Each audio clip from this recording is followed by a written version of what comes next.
A 5% house margin on a coin flip sounds small. Run it 100 times and it quietly eats your bankroll, while $50 a month left alone for 20 years can turn into real money without you doing anything. Same World Cup summer, two completely different math problems. Quick note, this is education, not financial or gambling advice. Full disclaimer in the description. Search interest in World Cup predictions, spikes every tournament. Prediction markets, sportsbooks, office pools, and social tips all compete for the same dopamine. Certainty about an uncertain match. This episode uses that spike to teach a money systems distinction. Gambling payoff structures versus long-horizon investing payoff structures. Without shaming fans and without telling you to buy any asset. Definitions first. A bet is a contract whose expected value is usually negative for the customer after the house edge or VIG. An investment, in the household sense we use here, is a claim on productive assets or cash flows over time, with risk, but without a designed house edge on every spin. These are not moral categories. They are math categories. Confusing them is expensive. Sports betting odds embed a margin. If you could bet both sides at true probabilities, the book still prices to profit over time. Short-run winners exist. Prediction markets price event probabilities and can be useful as information. They are still not savings plans. Liquidity, fees, and regulatory status vary by platform and country. Curiosityverse will not steer anyone to a book or an app. Investing literacy during a cup spike means naming risks. Market risk, inflation risk, concentration risk, fee drag. Compounding is the contrasting mechanism. Returns on returns over years. Contrast with a string of bets that must re-win edge repeatedly. Behavioral overlap. Both betting and speculative trading can hitch to narratives, loss chasing, and social proof. The cup intensifies narrative. That is why this episode exists now. Not to ban fun, but to label the machine. Here is what this means for your money. Money spent on entertainment betting should be sized like entertainment. Money you can lose without touching rent. Money meant for future you needs a different pipe. Accounts, diversification, time. We are not saying never bet a friendly pool. We are saying do not confuse a pool with a plan. If gambling feels compulsive, seek local help resources. See the neutral helpline in the description. Educational comparison only. Office pools deserve a gentle paragraph. Social fun can be cheap. Problems start when stake sizes climb, credit cards fund bets, or chasing losses begins. Systems literacy includes noticing the shift from play to pressure. Media tip economy thrives in June and July of cup years. Charismatic certainty sells. Track records usually do not. Ask for sample size and time horizon. Most tipsters fail that test. Investing during sports noise. Broad market funds do not need a cup thesis. Trying to trade apparel names around kickoff is a narrative trade. Sometimes works, often taxes you with spreads and stress. Describe, do not prescribe. Youth angle. Teens see betting ads beside match streams. Separating sport love from wagering normalization is a public interest money topic. Keep it factual and non-preaky. One diagram to end. Left side, repeated negative EV bets. Right side, diversified long horizon ownership with fees minimized. Labels, not moral fireworks. Curiosityverse. Money and the systems behind it explained honestly, not financial advice. A 5% margin against you on paper looks survivable on any single bet. Run the same fair coin 100 times with that margin baked in, and the math stops being close. The house edge compounds against you exactly the way real compounding works for you, just pointed the other direction. Each flip is independent, which is exactly the trap. A losing streak does not make the next spin do.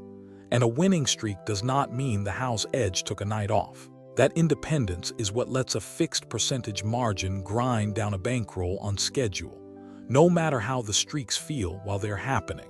Picture a hypothetical contribution path with round numbers, clearly hypothetical, never a promise, climbing steadily, while a string of bets has to re-win its edge over and over just to stay even. That search spike is itself a signal worth naming.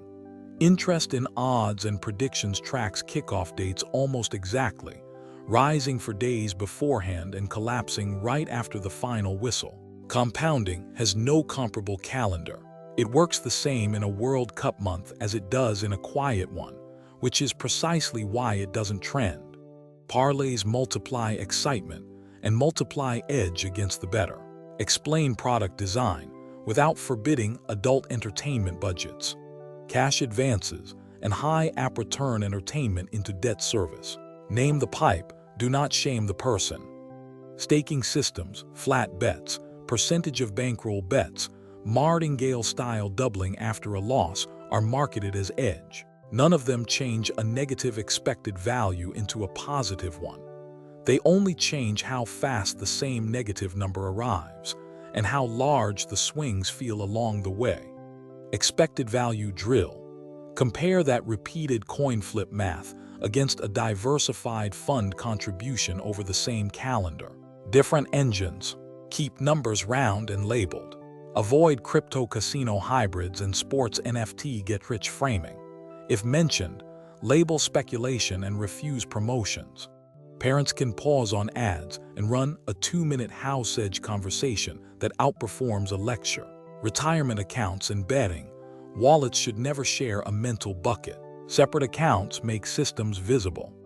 On the investing side, the boring version of picking a number every payday already has a name: dollar cost averaging. It buys through both good weeks and bad ones on a fixed schedule, on purpose, with no opinion about whether this particular week is a good time to bet on the market. That is the opposite instinct from chasing a hot streak. That compliance checklist still applies here. Not financial advice, and not gambling advice either. No match tips, no bookmaker promotions, and no get-rich framing anywhere in this video. Educational comparison, nothing else. If gambling feels compulsive, point to a jurisdiction-appropriate helpline in the description. Curiosity about matches is healthy. Confusing curiosity with an income strategy is the bug this episode patches. If prediction markets appear, attach the relevant status page for major viewer countries and refuse to imply a product is available where it is not. The cup will end. The confusion between gambling payoff structures and compounding will not. Unless this episode plants the distinction early enough that June search spikes meet a better mental model. Worked contrast script block. All numbers hypothetical and labeled so. Entertainment budget. 50 units set aside for cup month pools and 1 sportsbook deposit, prepaid from cash, card locked after. Investing pipe. 50 units into a diversified account on the same payday, automatic, no cup thesis required. At month end, one pipe can be 0 by design, the other is still working. That is the visual. No promised returns, no match picks. When a tipping influencer monetizes affiliate links to books, their incentive is volume, not your expected value. Curiosityverse refuses that affiliate class for this episode. If laws in a viewer's country ban sports betting, say so and keep the math abstract.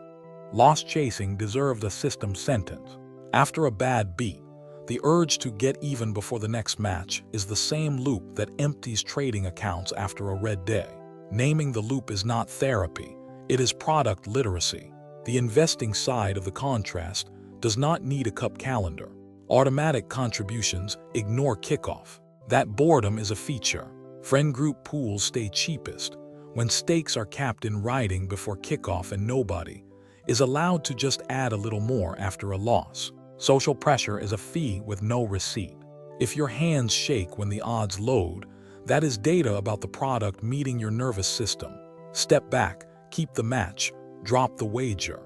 Curiosity fluent, not parlay fluent. That's the whole episode in 5 words. Betting can stay fun-sized entertainment. Investing needs its own account, its own schedule, and 0 cup calendar. Curious what it actually costs to go watch the match yourself? Watch our FANG cost budget breakdown next. Curiosityverse, math categories, not morals, not financial advice. Thanks for watching.